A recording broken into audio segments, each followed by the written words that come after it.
Lower হাউসে proportional রিপ্রেজেন্টেশনের কথা বলে না, রাইট, বলছে তো। তো জামাত আর বিএনপি যদি সমান সমানই হয় মোটামুটি, তো জামাত এখানে কেন প্রপোর্শনাল রিপ্রেজেন্টেশন?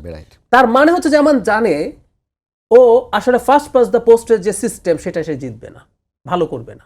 তার চাইতে তার প্রপোর্শনাল রিপ্রেজেন্টেশন হলেই সে বেশি সিট পেতে পারে।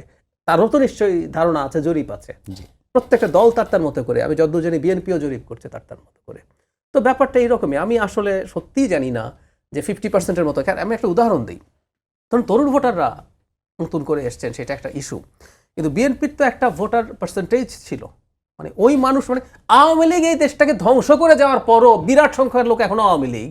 হ্যাঁ, এখানে জরিপে দেখা যাচ্ছে 7.3% আমি আরো বেশি মনে করি না, 40% তো দিচ্ছেই না ভোট, কাকে দিবে জানাই না তারা, সিদ্ধান্ত 7.3 না, আরো বেশি। আমি আমার আশপাশে দেখি।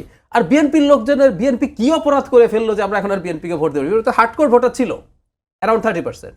আওয়ামী লীগের না হয় অন্যায় অত্যাচারের জন্য, আমার বিচারে কিন্তু আওয়ামী লীগে, মানে এখন লোকজন আওয়ামী লীগ বলতেও মনে হয় অনেকে সব স্বচ্ছন্দ বোধ করে না, কিন্তু আওয়ামী লীগের অ্যারাউন্ড 20% ভোট এখনো আছে বলে মনে করি। আমি আমার চারপাশে দেখি তো এখনো তাদের কোনো অনুতাপ নেই। তারা এখনো ক্লোজ জায়গায় বলেন যে তারা ভোট হলে, নৌকা থাকলে নৌকায় ভোট দিতেন।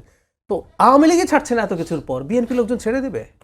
আমার কাছে খুবই অবাক লাগে। এটা নিয়ে আমি আসলে কনভিন্স না। আমি ওনাদের প্রসেসের দোষ দিচ্ছি না, আমাদের দেশের মানুষজন সঠিক তথ্য দেয় কিনা আমার কাছে এটা নিয়ে কনফিউজ।